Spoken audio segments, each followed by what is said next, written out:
Welcome to On the Edge with JP Devine from Central Maine Sunday.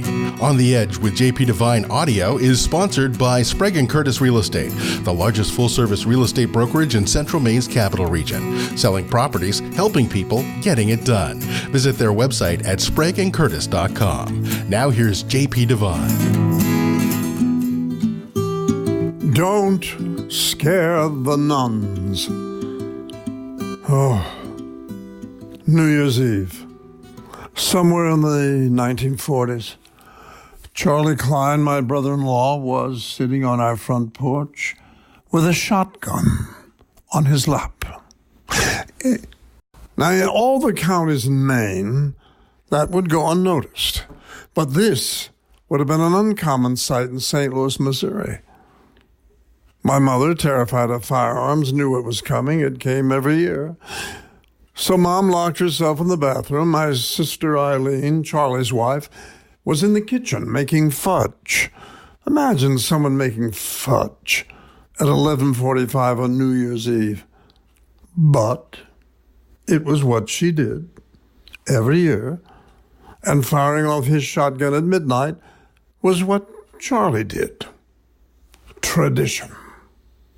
Yes, this usually happened from Charlie's own front porch down in quiet Lee County. But this year, the party was at our house across from the convent of the Sisters of St. Joseph.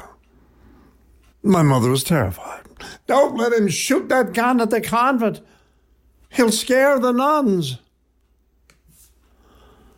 In the years of the Great Depression, my two older brothers often joined Charlie out there, but this New Year's Eve arrived on December 31st in the middle of the war, and my brothers were all somewhere in the middle of the Pacific Ocean with bigger guns. And so it was left to Charlie Klein, a 4F military aircraft mechanic, to announce the arrival of the new year alone. Why do I remember this particular night? It had yet to snow. This would be the first snowless Christmas that anyone could remember. But now, suddenly, it had begun to snow, and I longed to get out and make a snowman. But I was upstairs in bed with the measles and chapped lips. Measles, chapped lips, and new snow. You just don't forget stuff like that. There were, of course, no television shots of celebrations around the world as we have now. No Times Square confetti. The world was at war, and the city was dark. Even the streetlights were darkened to follow the blackout rules imposed by the city.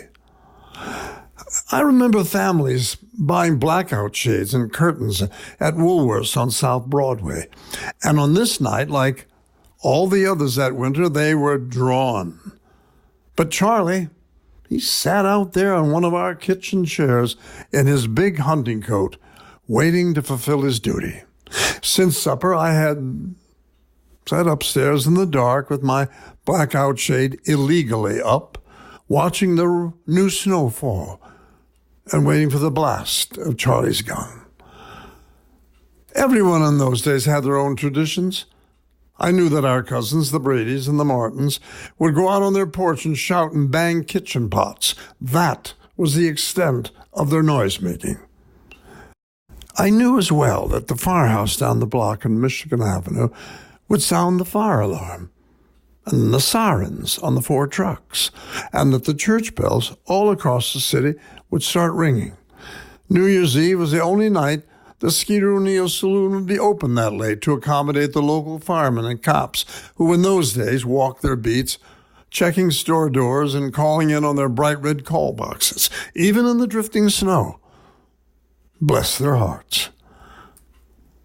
With seconds to go, my mother opened the bathroom door right outside my bedroom and shouted down to Eileen, "Don't let him shoot that gun, you hear me? He'll scare the nuns." From my window, I could see the long rows of windows in the red big building where the sisters slept. Everyone in the neighborhood knew the sisters went to bed right after their evening meal. To us kids in the block, especially on the summer nights, it stayed bright until 9. That's seemed to be a punishment. We were told to keep our shouting down, but none of us ever did. However, this was different. This was New Year's Eve, and neither Hitler nor the Japanese could mess with that. So Charlie stood up, aimed at the sky, and bam! Let loose both barrels, and not a light in the convent went on. I fell asleep that wonderful night with crumbs of fudge on my night table. As silence descended, and the new snow fell softly across the city. Some things are still unforgettable. Thanks for listening to On the Edge with JP Devine from Central Maine Sunday. On the Edge with JP Devine is sponsored by Sprague & Curtis Real Estate, the largest full-service real estate brokerage in Central Maine's capital region. Selling properties, helping people, getting it done. Visit their website at spragueandcurtis.com. Make sure you pick up Central Maine Sunday this week wherever newspapers are sold, and visit our website at centralmaine.com.